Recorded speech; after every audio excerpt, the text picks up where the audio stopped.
J'ai pas de repère. Oh mais l'arnaque.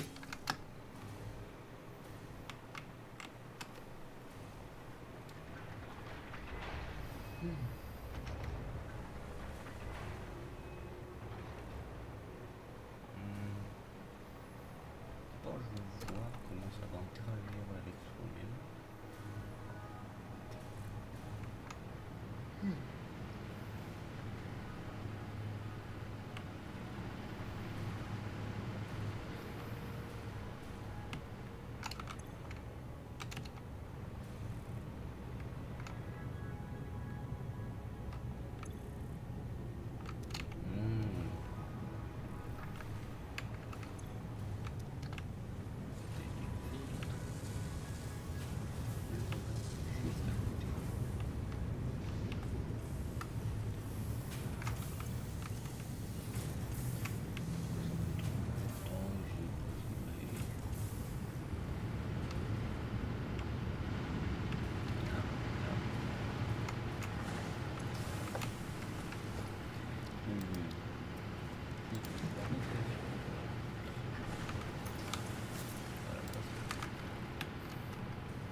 Donc, truc électrique, est-ce que ça va marcher?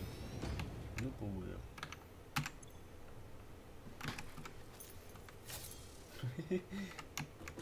Ouais.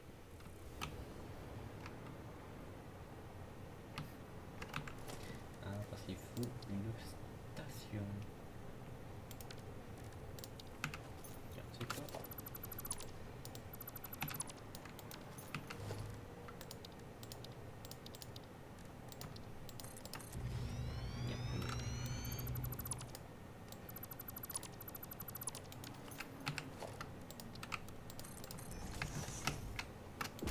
Il n'y a plus d'électricité. Électricité.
H.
coup ils s'interrogent entre eux.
Attends, P.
Ok.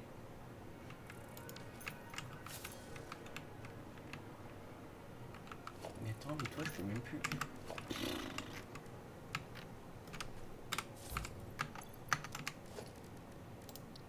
Bon.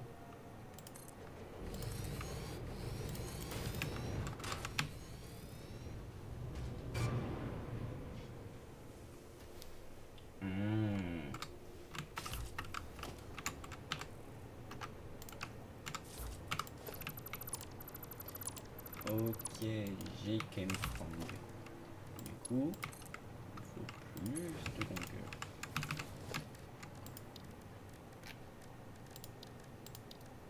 Non, il me faut plus de vitesse. Et ça, tiens, c'est quoi? Oh, tu peux monter ça.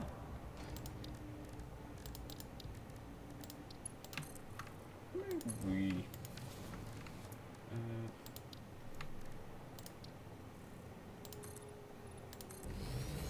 Tu peux monter ça.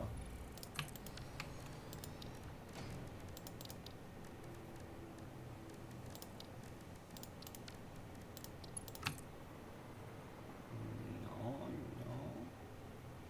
Oh, ça tu peux.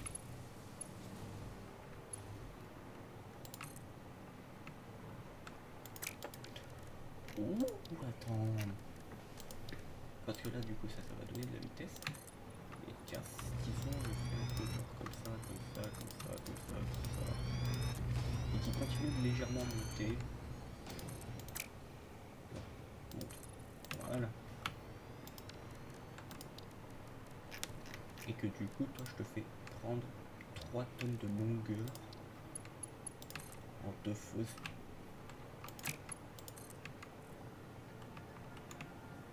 Faisant passer par tous ces chemins à la con. Du coup, là, toi, je te fais tourner. Ah putain, oui, il faut que je m'occupe de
Faut pas y aller trop.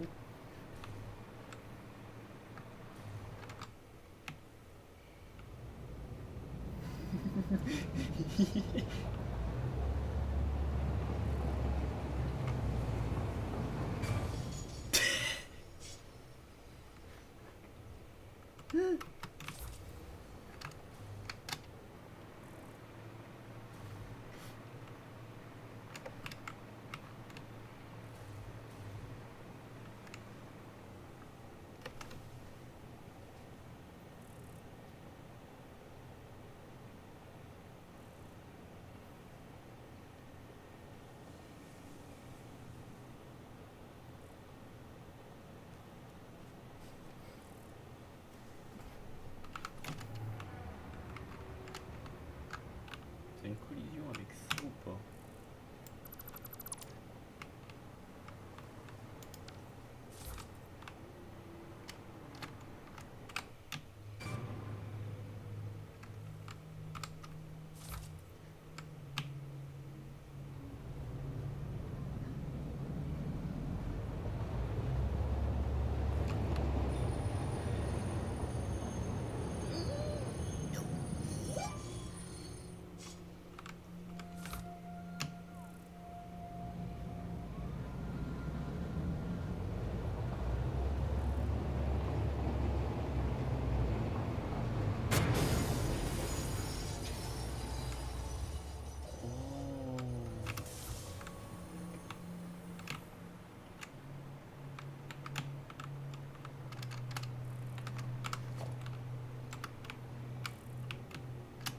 Ok, ok, ok.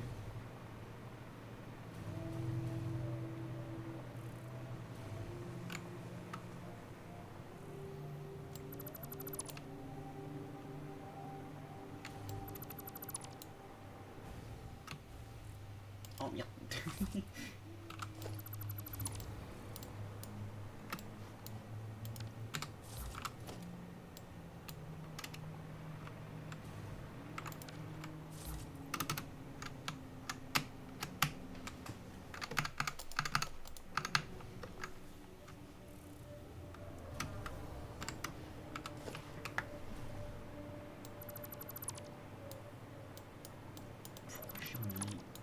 Pourquoi je lag quand...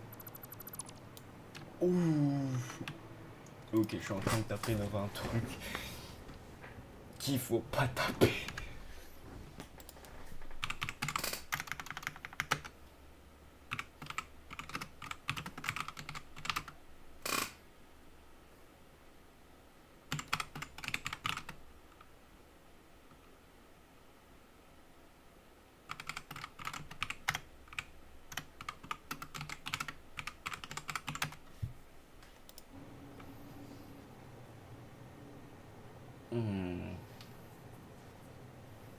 Donc,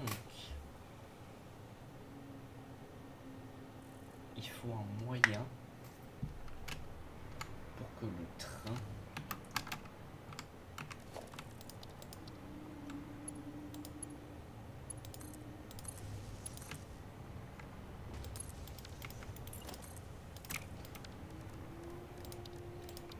si je prends une rampe comme ça, je la fais monter, voilà, jusque là-haut, il est con.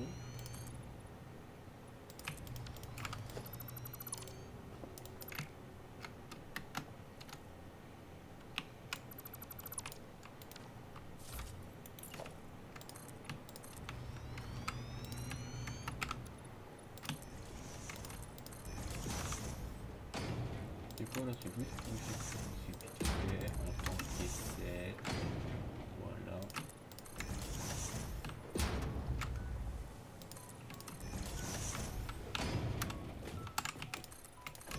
S'il y a trop de puissance, c'est pas participer dans les gueules de ce mur. Qui est parti.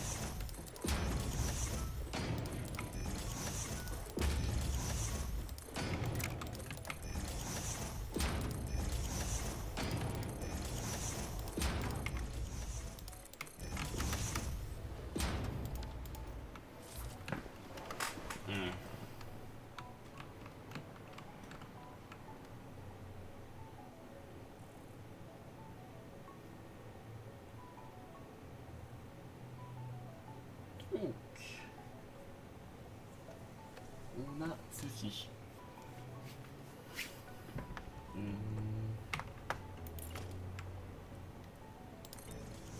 Bien.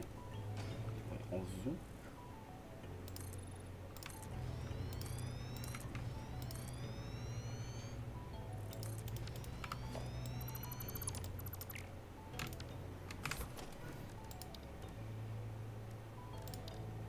Là, du coup, ce serait transparent.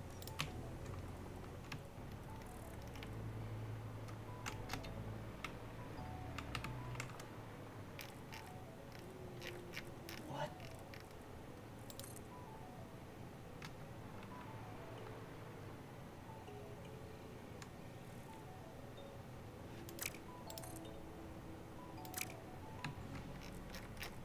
Qu'est-ce qui se passe?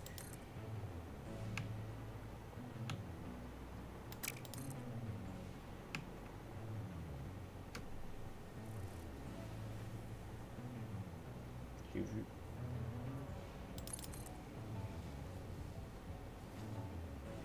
Oh, avec un angle, ça marche.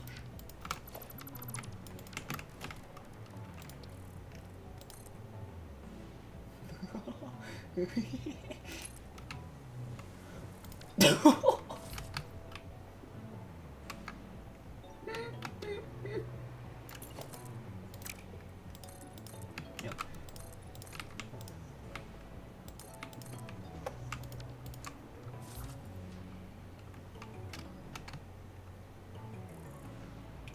Oh, c'est terrifiant.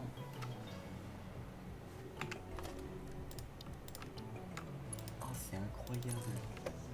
C'est horrible. Ok, maintenant il faut que j'essaye de voir si je peux y contenir dans un 3x3.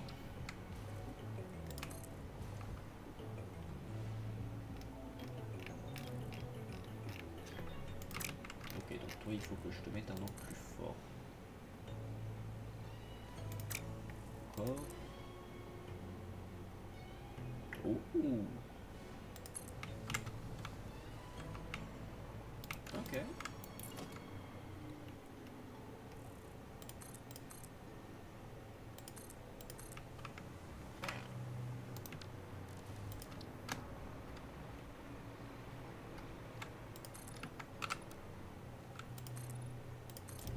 Voilà.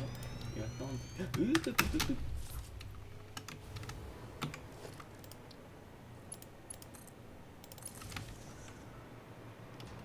Disons, imaginons que maintenant... genre, transport, station, H,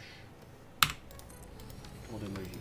Tout marche parfaitement, sans que ça grille de trop. Donc maintenant je prends la sortie.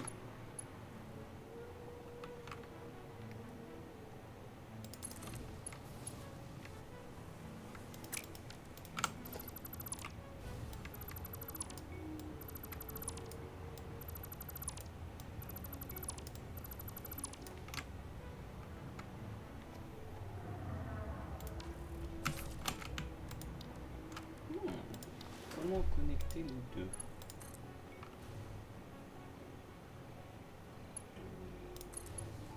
Comme ça.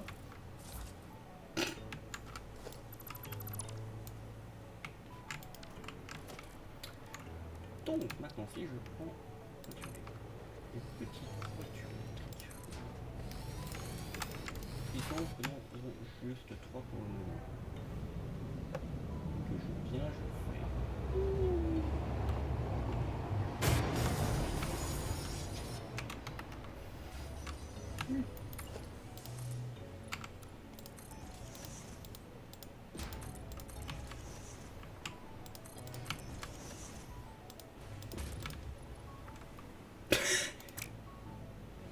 J'ai plus de béton. Ok, ça c'est très rigolo. Transport.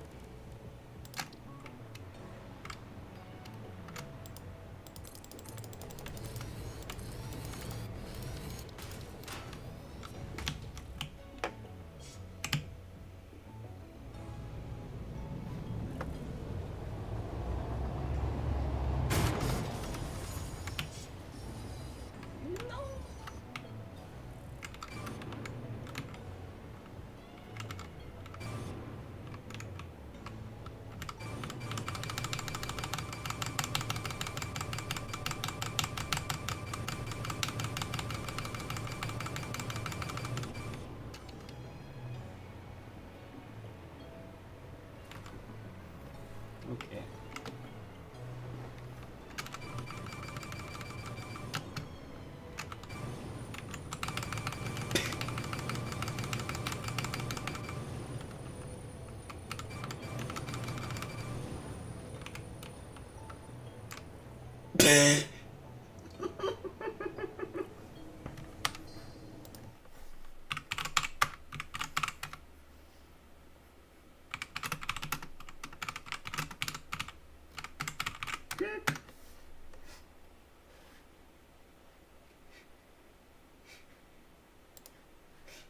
Oh mon dieu.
Oh, oh, c'est terrifiant.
C'est quoi?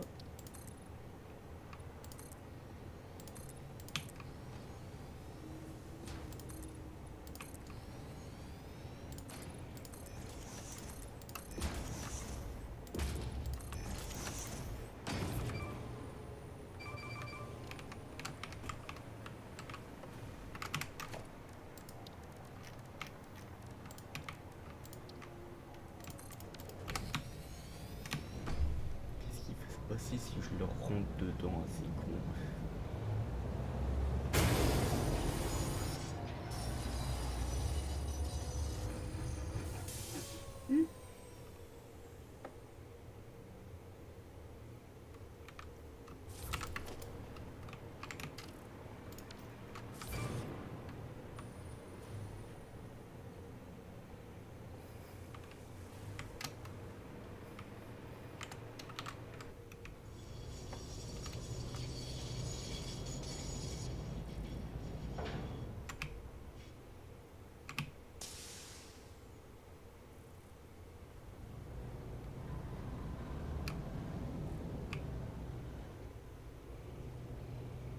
Aïe aïe aïe aïe aïe aïe aïe.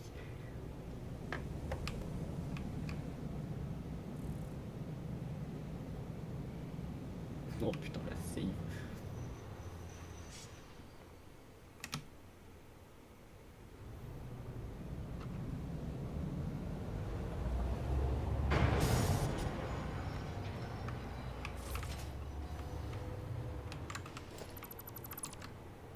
Tu peux pas juste tomber?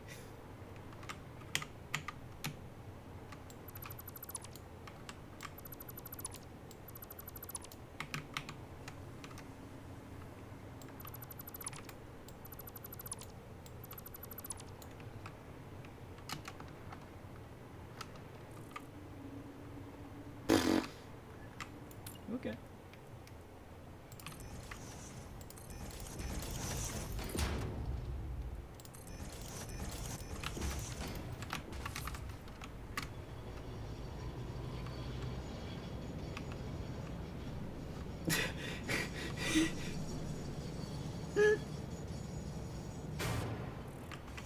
Mais non, t'es en train de me dire que je peux... Non.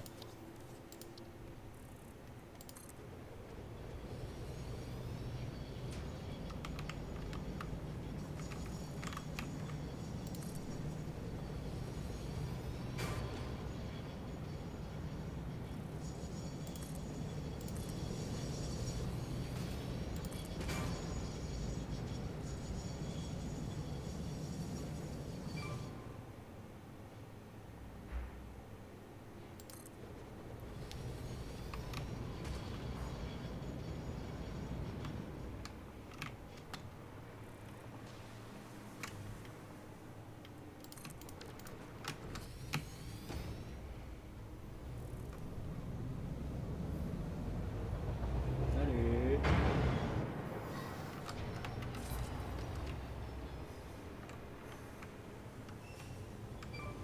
Oh merde.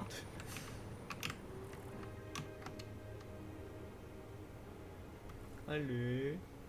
On pousse, on pousse, on pousse.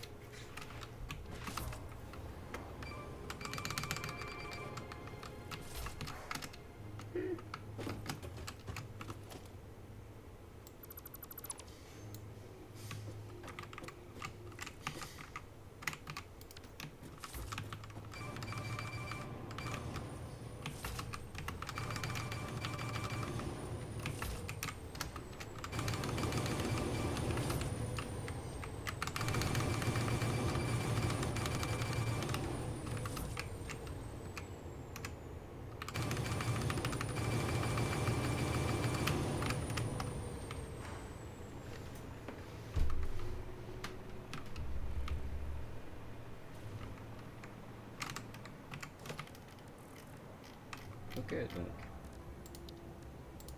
transport, véhicule.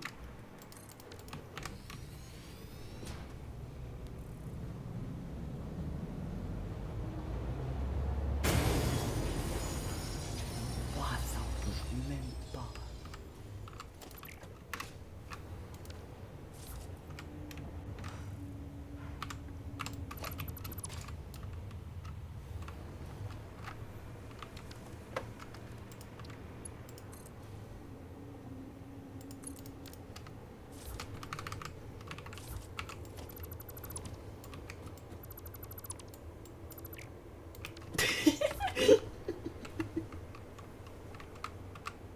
Attends, faut le libérer, faut le libérer.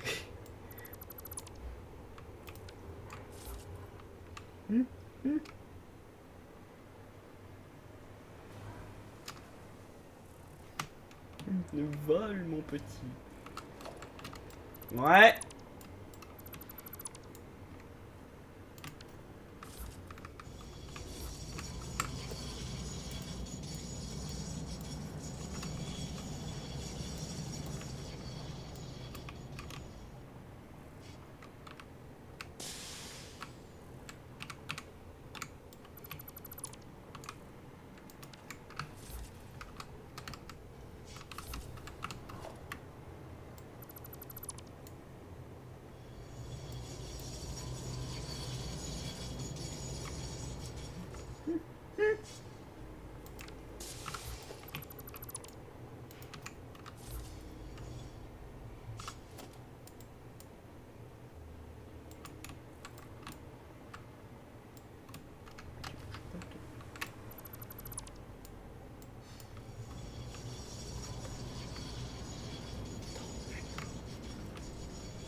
They say you can't look away from a car crash, and in video games, that's never been more true.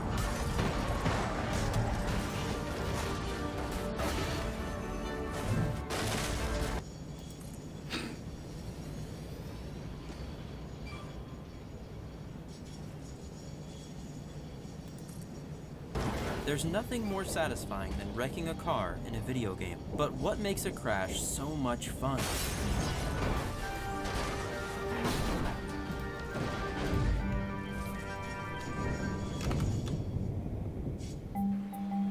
Throughout the years, games have used various styles of vehicle destruction. Since 2008, we've had incredibly realistic damage effects with GTA 4. Fast forward to today, BeamNG has taken that realism to a whole new level. None of these games do it the same way, and once you see how different they really are, you'll never look at a crash the same again. First, let's look at what kinds of vehicle destruction are in video games. Some games barely show any damage at all on vehicles, and it's not just due to technical limitations either. Games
Non, non, il touche pas le sol.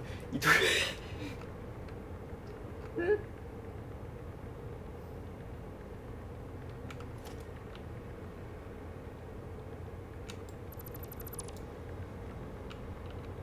Non, non, non, non, non, il faut le libérer, il faut le libérer. C'est un animal sauvage.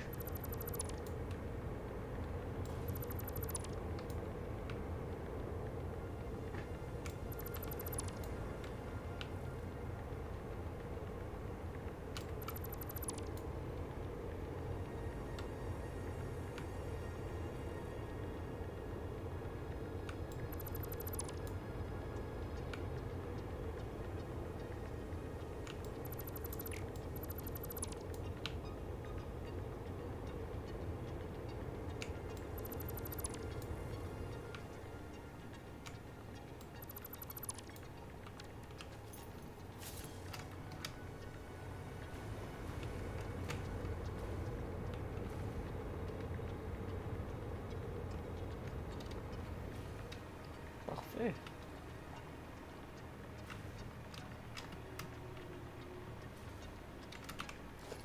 Like Gran Turismo 7 on the PS5 will show an entire wreck and not even dent a bumper, but it's not for lack of trying. Here's an interview with an anonymous game developer that worked at one of these major studios. This is what he said when asked why these games don't feature good destruction on their vehicles. I think it's because so many companies have different rules about what can and can't be done on their cars. You get a situation where you have two different vehicles by two different car manufacturers in the same game, and they have to have different damage levels. So what happens now is, I think everyone gets reduced down to the B level, where damage is less prevalent on cars. It's a lot of work to do the damage. It's a significant amount of work. And there's additional approval processes, because you have to send how the damage model looks to the manufacturer so that they can approve it. So it goes through all of that. Not only do licensors limit the overall destruction for their vehicles in-game, they also completely deny any damage to occur on the roof. They're very, very specific that the roof can never be damaged. That's the main thing. The driver cell always has to be completely safe. That can never be part of it. Matt Webster, an executive producer at Criterion Games, the studio that made the Burnout series, said this in an interview. The only damage a car manufacturer will let you get away with is a bumper falling off. But this isn't always the case with licensed vehicle games. Need for Speed Pro Street featured many licensed vehicles, from Nissan and Toyota to Porsche and Lamborghini. These could all be mangled and wrecked with their advanced destruction system. We'll talk more about Pro Street's damage system later. Driver San Francisco also featured destructible licensed vehicles. It's also for the first time in drivers' history, real licensed cars, over 100, well over 100, and we do damage them. While these games were able to make it happen, games like Gran Turismo and Forza are limited on what they're legally allowed to do. In most cases, these car companies don't want their brand associated with anything negative. Car wrecks are a car manufacturer's worst nightmare. But this is frustrating for us as players, as this commenter pointed out in a Gran Turismo crash video. Why should we have to live in an advertising fantasy land where we pretend cars don't get damaged in crashes?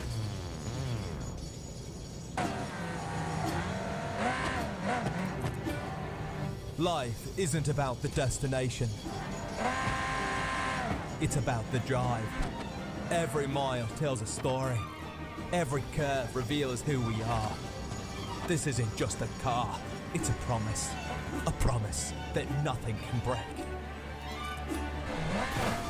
Well, almost nothing. Coming in 2026, introducing the all-new Viper Centauri.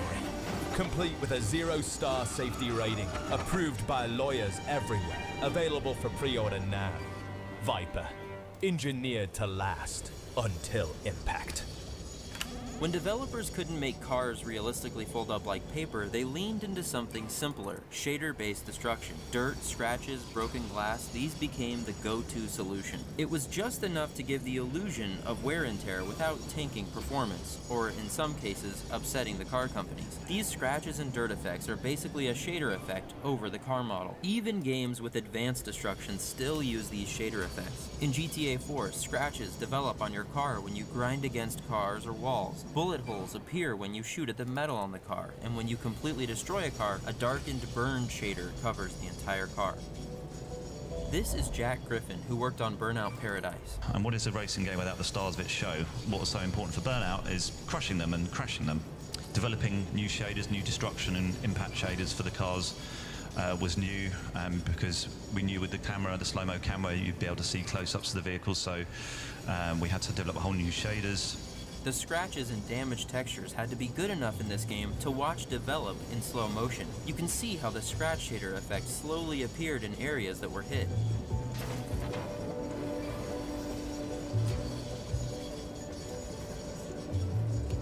In Wreckfest 2, you get scratches and dirt buildup while you play. These effects might not be as noticeable when playing, but without these effects, it would look really odd. It's a perfect example of how much work goes in behind the scenes, making things look so real that you don't even notice them.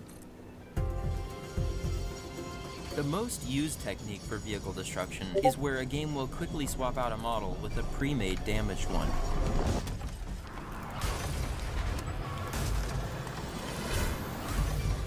These swaps are convincing enough for most games, but they're not as immersive as some of the better techniques. In GTA San Andreas, if we go frame by frame and crash a car's hood, we can see that it suddenly switches the hood out with the damaged one.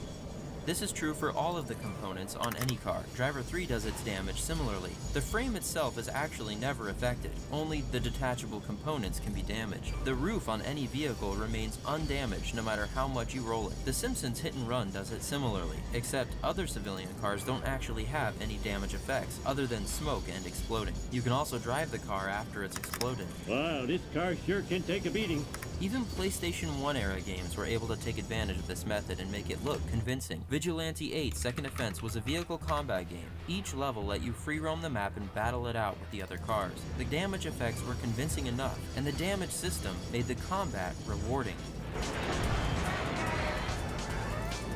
Flatout 1 and 2 didn't use real soft body physics, but they pushed model swapping about as far as you can. Each car was divided up into pre-modeled damage zones, like the hood, bumper, fender, and the rear, and each zone had multiple broken versions. When you hit a spot, the game swapped in the damaged version for that zone. Sometimes you'd see the same deformation repeat if you hit the same spot twice on separate occasions, but different zones could swap independently and overlap, blending together. It created the illusion of a more dynamic, seamless damage, when in reality it was just really fancy model swapping.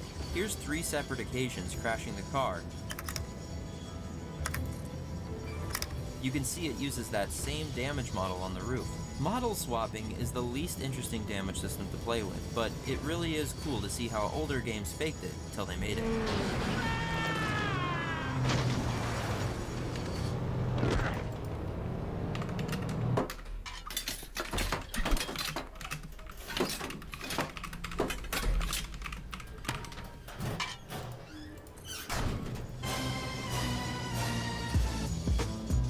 Destruction Derby on the PlayStation 1 featured awesome destruction, but when pieces would fly off, they would disappear. The father of PlayStation, Ken Kutagari, personally flew over with engineers to see Destruction Derby in development. He loved it, but he did say it was a shame that debris from the cars didn't stay on the track. The original PlayStation had only 2 megabytes of main RAM, which was a very limited amount compared to today's consoles. This meant developers had to make difficult choices about what features to prioritize. These days, we aren't bound by that limitation. Many games now feature detachable vehicle components, and they stay on the track. In Test Drive, Eve of Destruction, the raceway can become littered in bumpers and broken pieces from the cars. In Need for Speed Pro Street, your hood can fling off with force and smash into the cars or roadway behind you. The side mirrors can also dangle and physically react with your turns, and they can ultimately fall off too.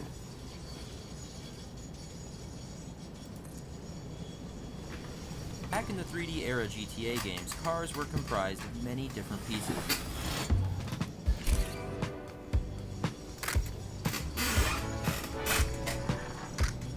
Each piece could transform into a damaged state and break off too. These pieces weren't completely physical though. They didn't react to the player. For instance, you could just walk through the doors. And after the hood landed on the road, you could just phase through it. if you could even see it, as it mostly went into the ground. In GTA 4, it was even more realistic. Each object attached to a car was a real physical object. You could even break them off and still interact with them. Interestingly, Driver 3 released months before San Andreas, and all of its vehicle components had collision. Some games even include wheels or tires breaking off. It makes the race more interesting when you're literally battling for first place and you run the risk of losing your wheels. It's cool too when destruction at this level makes its way to shooters like Halo.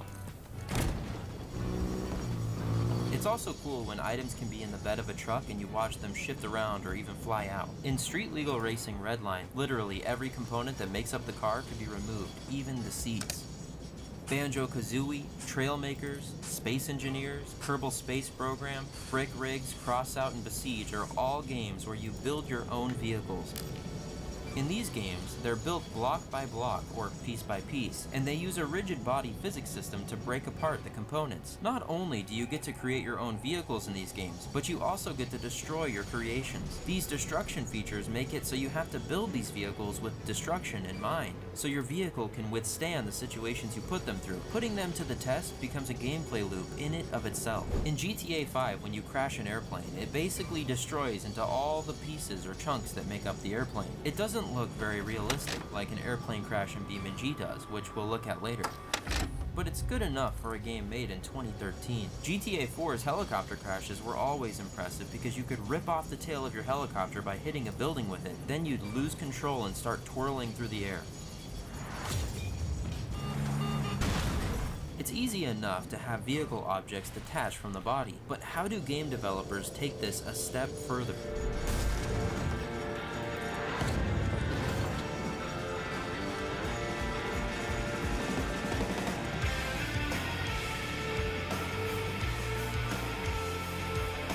Damage is realistic. Damage is punishing. But if you hit a wall at over 90 miles an hour, it's not going to drive the way it used to. Custom vertex morphing for vehicle destruction is one of the most fun and advanced methods in gaming. Let's look at 3 games that did vertex morphing damage exceptionally well: GTA 4, Burnout Paradise, and Wreckfest 2. What is vertex morphing? Any 3D model in a video game, like a car, is made up of connected points called vertices. This destruction method calculates the force, direction, and location of impact on a mesh. They add some limitations on how far the mesh can deform, then let the player interact with the world. Any impacts on the vertices are then calculated to bend and deform on the 3D model. In Burnout Paradise, if we wanted to, we could smash the entire car down to just the monocoque and really just make it a small hunk of metal. What that gives us is the ability to have every crash in the game is completely unique. So depending on how heavy the car is, how the car's set up, the weight and the speed at which I carry into a crash, what I'm crashing into. Am I crashing into the world? Am I crashing into an AI car? Am I crashing into a traffic car? Every crash and every piece of deformation you see in the game is handled in real time and will be unique for every single crash. The way we're approaching crashes this year is very, very different and very, very unique. That was Craig Sullivan. He was the lead designer for Burnout Paradise and also the first game designer to join Criterion Games. The method of destruction he's talking about is what makes playing and crashing in games so much fun. When every crash is unique, you create the destruction yourself.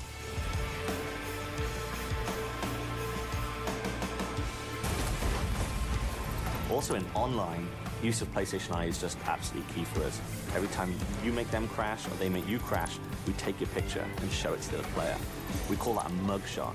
In our experiences, we've stayed playing online a lot longer when cameras have been switched on. Earlier, we talked about undamageable vehicles due to vehicle manufacturers not allowing it, but this can be entirely bypassed by making your own cars. Rockstar Games has been doing this since the beginning of GTA, even with fake car brands and lore. We knew that our vehicles would continue to be unlicensed.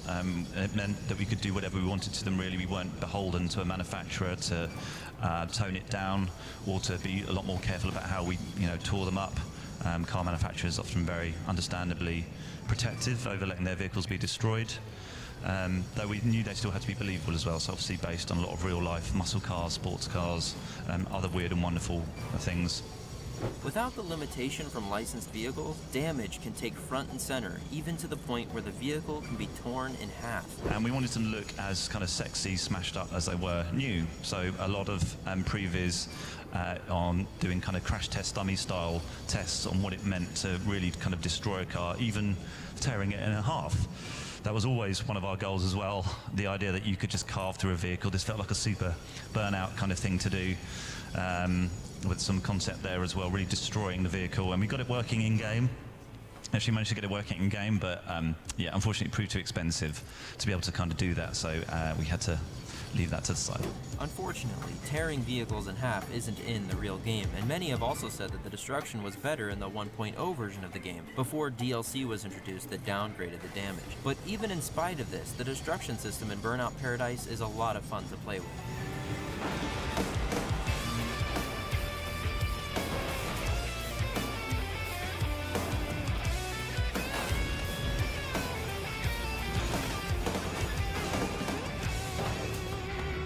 This is the 1.0 version in this video, which the community agrees is the best version. So I think a lot of those impacts and those crashes still hold up today. We built the vehicles with a lot of much more weighted deformation points that we had done previously to really give unique impacts rather than just swapping out sections of the car. Every crash felt unique and interesting. Not every crash in this game was the end, though. Some wrecks were labeled as drive away, where you could recover and continue driving with the damage you accumulated. It was cool because you could keep driving while the crash camera was still active. Alex Ward was the creative director for the Burnout series. This series means so much to gamers today since it's something many of us grew up with. He's now started his own studio, Three Fields Entertainment, and is releasing the spiritual successor to Burnout, a game called Recreation. We don't know much about it yet, but if you loved the Burnout series, it'll hopefully turn out to be just as good.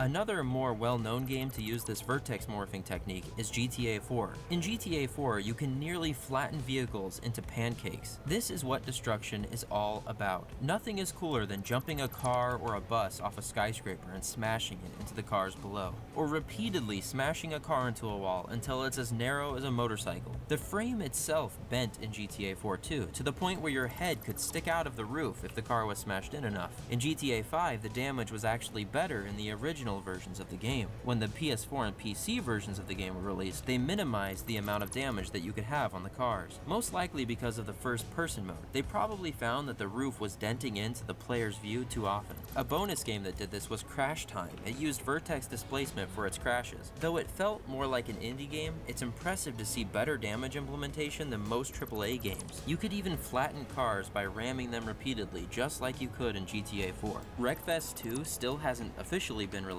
but on Steam they've made an early access version available. They've even included a map reminiscent of BeamNG's test map where you can see their version of vehicle destruction in action. Here you can crush the vehicles and see their vertex destruction. Few games do vertex-based destruction as good as the Wreckfest guys. The games that offer unique crashes based on what the player does are the best at doing crashes. They understand that a crash is more than an explosion or effect. It's the player's effect on that vehicle. Why not make the crashes part of the core experience? Really reveling in the crashing experience, the kind of Michael Bay-inspired collisions, not so many explosions unfortunately, but making it really fun to crash rather than something that kind of felt fatal or would slow you down.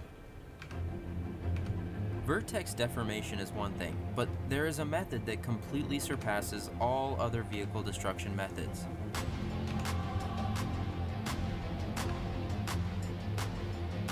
Full soft body physics.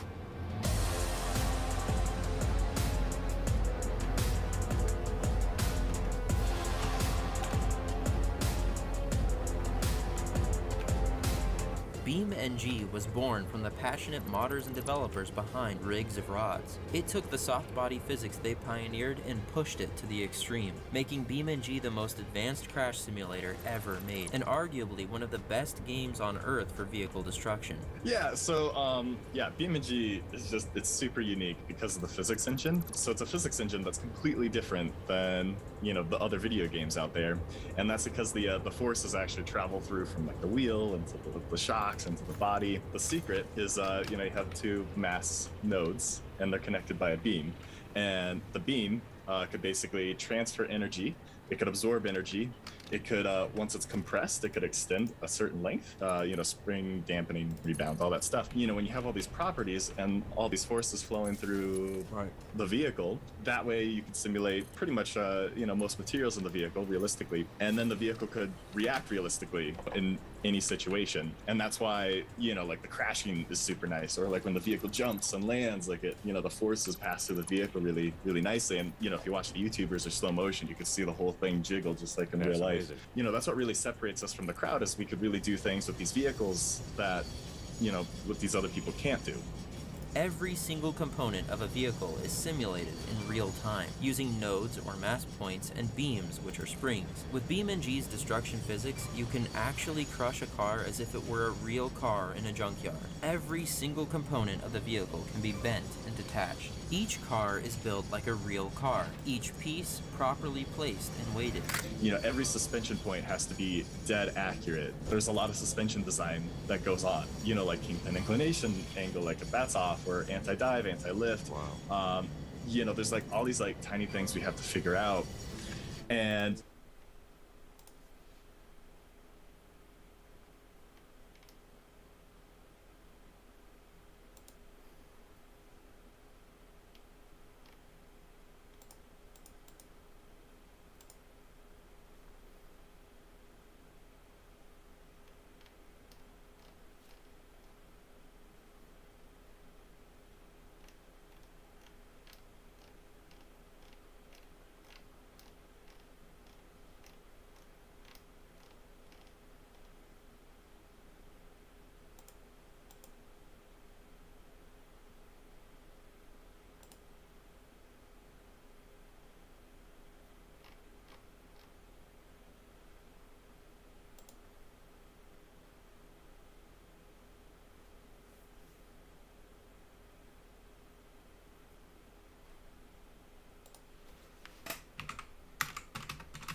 and it's not only that. Like I remember we had this issue with the gas tank on the wrong side of the widgeon, and it was throwing off the weight balance. And we're just like, big thing. Yeah, exactly. Every vehicle has to be perfect in a game that's simulating everything like real life. As Jared, the vehicle lead for BeamNG, mentioned, one small misplacement can cause issues for the entire car. You really only think about in like real life building and stuff like, oh, like if the wheel like goes all the way up, it's gonna hit the fender, and now like the fender rips off. I messed up on the location of the A-arms, and like it happens, in BeamNG. Right. So just how realistic it is, and how much work goes into it. Exactly. So yeah, I mean, everything has to be, basically engineered down to the dot, whether it's suspension design, like how the chassis deforms, like how the forces flow through it, the 3D modeling, so stuff doesn't intersect. All of our suspension has to be realistic, like the rock crawler hopper, the axle had to move forward, just like in real life, so like it can clear the engine. That's what makes it really, really difficult, is all the research that goes into this and all the thinking, the revisions too. We build it and we're like, oh, this isn't working. Just like in real life, you got to go back to the shop, you got to like cut the the linkages off and reposition them. But that's what also makes it fun. That's why I enjoy working on this project so much, because I love building in real life, and this gives me the same type of like feeling and passion and like love for these vehicles. They don't just model a car and call it a day. They dig deep to include every detail they possibly can. You can watch all of that suspension do its thing. You can see the drive shaft spinning, the chassis flexing, the tires deforming, everything. It's so accurate in its simulation of how cars are constructed that you can clearly see the difference between old cars and new cars in an accident. They're even currently working on adding tire physics. They're getting all the data they need for wear, sounds, and even friction.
For the tires in BeamNG. Whatever their tire testing machine produces, we can feed back into our own replica of the tire testing machine and then see direct correlation between, at every given moment, how much force did the tire produce. The game is so realistic that people use it to recreate real car accidents. Each crash in BeamNG looks like you're watching a test dummy crash from a vehicle manufacturer. Unfortunately, BeamNG vehicles are so real that they don't fit well in a video game sense. Crossing a curb too fast can destroy your wheel. Crashing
into another car can make your two cars inseparable as the two bodies are mingled together. BeamNG is great for spawning in a fresh car and wrecking it. In a game like GTA, it probably wouldn't last more than a minute or two after you stole it. James May said, "It's more fun driving a slow car fast than a fast car slow," and BeamNG proves this to be a fact. BeamNG may be the gold standard for realistic crashes, but not every game chases reality. Realism is just one flavor of destruction. Some of the most creative approaches aren't about realism at all. Teardown is a voxel-based destruction game on PC. You can destroy basically everything in the world in this game, including vehicles. The game has a huge variety of vehicles. They're all held together by the voxels that make them up, so shooting at the boom of an excavator will cause the whole arm to collapse. You can shoot all vehicles down to their wheels and core, but they don't drive after that. Outside of Teardown, Automontage Inc. has uploaded a few videos over the last decade, and a few more recently showcasing voxel-based vehicle destruction and gameplay. In the more recent uploads, the wheels leave behind physical tire tracks, pushing into the sand. In the video from 10 years ago, destroying the wheel will also cause it to drive the way you'd expect it to when it's damaged in that way. There are more ways to destroy a car than just crashing it. For instance, in Hulk Ultimate Destruction, Hulk can grab a car, rip it in half, and smash it around his fists to turn it into boxing gloves. He can also run and plow through vehicles throughout the city. In any Hulk game, really, you can destroy the cars around you. The same team behind Hulk Ultimate Destruction went on to make the Prototype series, and Alex Mercer can beat up cars just as well as Hulk. Even Street Fighter has it figured out. In 1991's Street Fighter 2, there's a bonus fight where you battle a defenseless car. Perfect! Sometimes the best vehicle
No. The cheese has been discovered. Oh!